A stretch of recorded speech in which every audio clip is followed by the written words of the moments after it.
Hi, ഞാൻ actually തൻവിയുടെ പുതിയൊരു video കണ്ടിട്ട് അതിൻ്റെ ഒരു റിയാക്ഷൻ പറയാൻ വേണ്ടി വന്നതാണ്. I genuinely think that I'm not a professional. I think that she suffers from postmortem depression. Discuss ചെയ്തുകൊണ്ടിരിക്കുന്ന സമയത്ത് ഞങ്ങൾക്കൊരു ടാസ്ക് ഉണ്ടായിരുന്നു, ഒരു അസൈൻമെൻറ്റ് ഉണ്ടായിരുന്നു.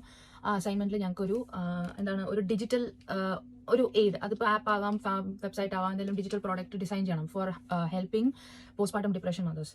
അപ്പോൾ ഞങ്ങൾ ആ ആപ്പ് ഡെവലപ്പ് ചെയ്യുന്നതിന് മുന്നേ ഞങ്ങൾ കുറേ ഈ നിയോനേറ്റൽ മദേഴ്സ്, അതായത് പ്രഗ്നൻസി കഴിഞ്ഞ് നിൽക്കുന്ന അമ്മമാരെയൊക്കെ ഞങ്ങൾ ഇൻ്റർവ്യൂ ചെയ്തു as part of our research. Actually അവരുടെ മൈൻഡിൽ പോകുന്ന പല കാര്യങ്ങളും, ഇപ്പോൾ പല തരം തോട്ട്സ് വരുമല്ലോ അവർക്ക്, അതൊന്നും ഡിസ്കസ് ചെയ്യാനോ അല്ലെങ്കിൽ അതൊന്നും സോൾവ് ചെയ്യാനോ സത്യം പറഞ്ഞാൽ അവരുടെ പ്രൈമറി ഹെൽപ്പായിട്ടുള്ള ഹസ്ബൻഡ് ആണെങ്കിലും അമ്മമാരാണെങ്കിലും അവർക്കൊരു എന്താ പറയണ്ട, ആ ഒരു പ്രോപ്പർ ഹെൽപ്പ് അവർക്ക് കിട്ടുന്നില്ല എന്നാണ് പറയുന്നത്. ചെയ്യേണ്ട മൈൻഡിൽ കൂടെ പോകുന്ന പല കാര്യങ്ങളും ഇവർ ആരുമായിട്ടും ഡിസ്കസ് ചെയ്യാറില്ല. അപ്പം ഞങ്ങളുടെ റിസർച്ചിൽ നിന്ന് മനസ്സിലായത് സത്യം പറഞ്ഞാൽ ഈ പോസ്റ്റ്മോർട്ടം ഡിപ്രഷനിൽ പോകുന്ന വ്യക്തികൾ ഓഫ് കോഴ്സ് അവരുടെ ബാക്കി മെഡിക്കേഷനും കാര്യങ്ങളും ഒക്കെ അവർ ഡോക്ടേഴ്സിൻ്റെ ഇത് ഫോളോ ചെയ്യണം. പക്ഷെ അവരുടെ മെൻ്റലി ഉള്ള വെൽബീയിങ് അത് ഭയങ്കര ഇമ്പോർട്ടൻ്റ് ആണ്. ആ മെൻ്റൽ വെൽബീയിങ്ങിന് അവർ എത്രത്തോളം ഫാമിലിയിലാണെങ്കിലും ഹസ്ബൻഡിൻ്റെ ആണെങ്കിലും സപ്പോർട്ട് കിട്ടുന്നു എന്നുള്ളതിനനുസരിച്ചിരിക്കും അവരുടെ റിക്കവറി റേറ്റും കാര്യങ്ങളൊക്കെ.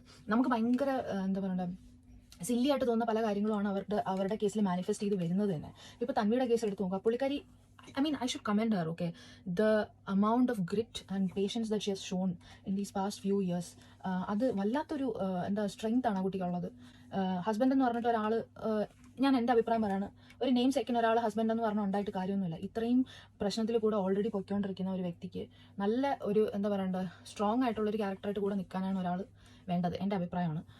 അതേപോലെ like what she's going through with her family. ആ കൊച്ചിന് വയ്യാന്നൊക്കെ പറയുന്ന കേട്ടപ്പോഴത്തേക്കും തന്നെ they could have taken a measure about it, right? അവർക്ക് അവരുടെ അമ്മൂമ്മയുടെ കയ്യിൽ നിന്നുള്ള സപ്പോർട്ടാണെങ്കിലും like I think that's a very selfish move from a grand mother having her own stand. ഞാൻ പറയുന്നതാണ്, my way or highway. I just can't imagine like one person taking all of this responsibility.